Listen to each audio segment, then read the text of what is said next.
आणि त्याच्यामध्ये मी गेले आणि आमच्या चौघाचा कुटुंबाचा परंपर चालू होता. पण तिथं गेल्याच्या नंतर काही दिवसांनी मला लक्षात आलं का या घरामध्ये अशी काहीतरी ज्वाला भडभडत आहे, असं काही रूप निर्माण होत आहे की ज्याच्यामधून क्रांतीचा ज्वाला असा भडकत आहे.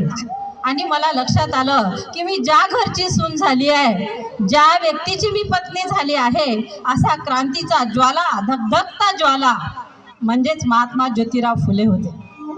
आणि अशा वेळेला माझं आणि त्यांचं एक मताने होणारं प्रत्येक कार्य, आम्ही जेव्हा जेव्हा कुठून घरातून बाहेर पडायचं, सामाजिक कार्याचं दम, पण त्यावेळेला एक सल त्यांच्या मनात नेहमी सलत राहायची.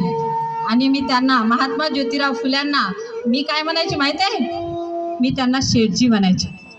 आणि ते काय म्हणायचे मला हळूच, ए साऊ, इतकं प्रेमळ आणि इतकं उज्ज्वल मन होतं की मनात कुणाच्याही बद्दल थोडासाही द्वेष नव्हता, कुठल्याही प्रकारचा राग नव्हता.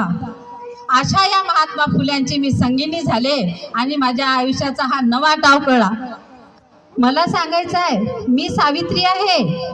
माझ्यासमोर काय काय घडलं असेल, त्या घडलेल्या गोष्टीला सांगण्यासाठी मला एक सांगायचं आहे की मी अशी साधीसुधी घडली नाही आहे. मला प्रत्येक क्षणाला दगड गोटे अंगावर शेण घ्यावं लागलं, तेव्हा कुठे मी आज तुमच्यासमोर उभी आहे.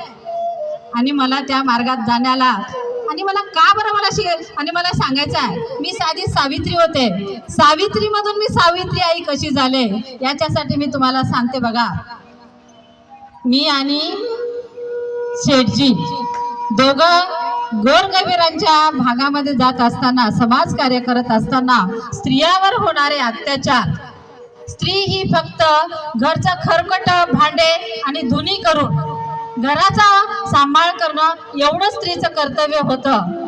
आणि असंच फिरत असताना रुक्माई, ही रुक्माई म्हणजे छोटीशी मुलगी, तिला वाटत होतं की त्या वर्गात शिकणाऱ्या मुलांसोबत मी पण शिकली पाहिजे. तिची अपेक्षा अशी होती की मी तिथं जाऊन बसली पाहिजे. पण आईला म्हटलं, का ग बाई तू अशी? तर ते म्हणायचे, आई मला फक्त भांडेच घासायला देशी. आणि अशा पद्धतीनं मी त्या लहानपणापासूनच्या वयातून स्त्रियांवर होणाऱ्या अत्याचाराची झड मी तिथून पाहिली. प्रत्येक गोष्टीमध्ये, प्रत्येक कार्यामध्ये मी शेठजीला म्हणायचे,